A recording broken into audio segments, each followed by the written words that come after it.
Hello बच्चों, आइए प्रश्न को देखते हैं। x माइनस में x की घात 2 इस पूरे की घात 10 के प्रसार में x की घात 15 का गुणांक ज्ञात कीजिए।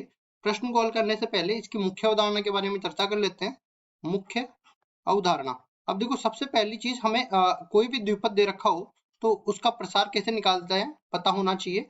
a प्लस बी इस पूरे की घात n, ये द्विपद दे रखा है, इसका प्रसार हो जाएगा nc0 a की घात n b की घात 0 प्लस में nc1 a की घात n माइनस 1 और b की घात 1। इस तरह से a की घात घटती जाएगी और b की घात जो है बढ़ती जाएगी। यहाँ पे a की घात n माइनस 2 हो जाएगी, b की घात 2 हो जाएगी। कुल मिला के ये जो है a और b के घातों का योग जो है n के बराबर होना चाहिए। और साथ ही साथ इसका अंतिम पद यहाँ पे देखेंगे ना, तो a की घात 0 बना देगा और b की घात जो है n बना देगा। अब इसका व्यापक पद भी अगर मैं लिखना चाहूँ ना, तो व्यापक पद इस तरह से बन रहा है, टी आर प्लस 1वां पद। यहाँ पे देखो, पहले पद में 0 आ रहा है, आर का मान पहले मैं लिख देता हूँ, एन सी आर, एक की घात हो जाएगा n माइनस आर और b की घात r हो जाएगा। पहले पद में देखो r का मान 0 आ रहा है, दूसरे पद में r का मान 1 आ रहा है। इस तरह से r प्लस 1वें पद में r का मान यहाँ पे r आ जाएगा। और इधर देखो घात अपने पास जैसे n माइनस 0 है यहाँ पे, और इसी तरह n माइनस 1 है दूसरे पद में, इसी तरह तीसरे पद में n माइनस 2 है। तो इस तरह से बन जाएगा।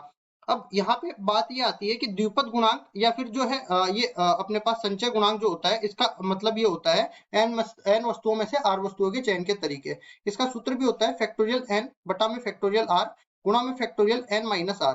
और ये देखो, फैक्टोरियल n या क्रम गुणित n को इस तरह से खोलते हैं, n माइनस 1 n माइनस 2 और ये देखो n और n से छोटी सारी की सारी प्राकृत संख्याओं का गुणनफल इसमें आ जाता है। अब चलते हैं आगे की तरफ। सवाल में जो द्विपद दे रखा है उसको लिख लेते हैं, x माइनस में x की घात 2 इस पूरे की घात 10 है।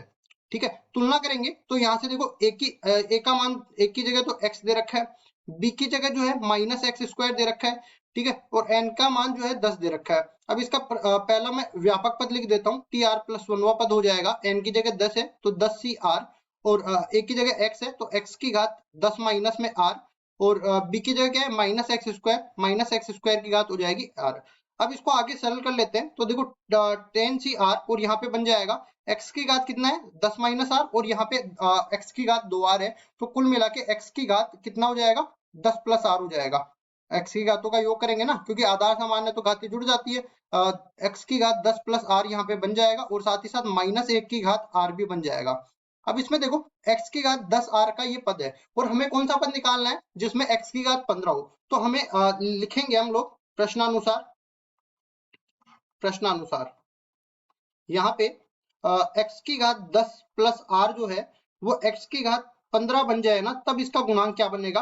तो आधार समान है तो घातों की तुलना कर देते हैं, 10 प्लस r किसके बराबर हो जाएगा 15 के बराबर। r का मान देखेंगे 15 माइनस 10 5 के बराबर निकल के आएगा। और अगर मैं इसका गुणांक भी देखना चाहूँ ना, x की घात 15 का गुणांक, ठीक है, x की घात 15 का गुणांक, तो सबसे पहली चीज हमारे पास कौन सा r का मान क्या रखना पड़ेगा 5 के बराबर। तो एक तो अपने पास इसमें आ जाएगा 10 सी 5, और दूसरा देखो x की घात 15 तो हमें लेना नहीं है क्योंकि इसका तो गुणांक हमें निकालना है, और इसमें देखो माइनस 1 की घात 5 बन जाएगा, माइनस 1 की घात 5।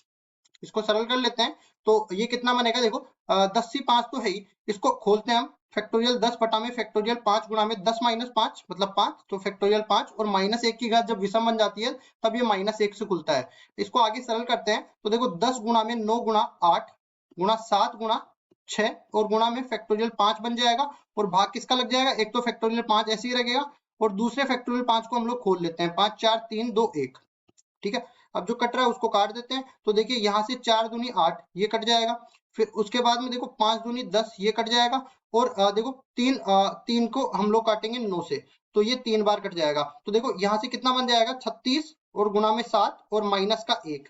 ठीक है, ये सब गुणा में आ जाएंगे, इन सबको गुणा करेंगे तो देखो 7 ची का 42 और 7 तिया 21, 7 तिया 21 और 4 25 के बराबर ही आ जाएगा, मतलब 252, और ये माइनस बाहर लग जाएगा। तो x की घात 15 का गुणांक किसके बराबर आ जाएगा, x की घात 15 का गुणांक ये आ जाएगा माइनस में 252 के बराबर, और यही हमारा उत्तर हो जाएगा। आशा करता हूँ ये सवाल आपको समझ में आया होगा। धन्यवाद।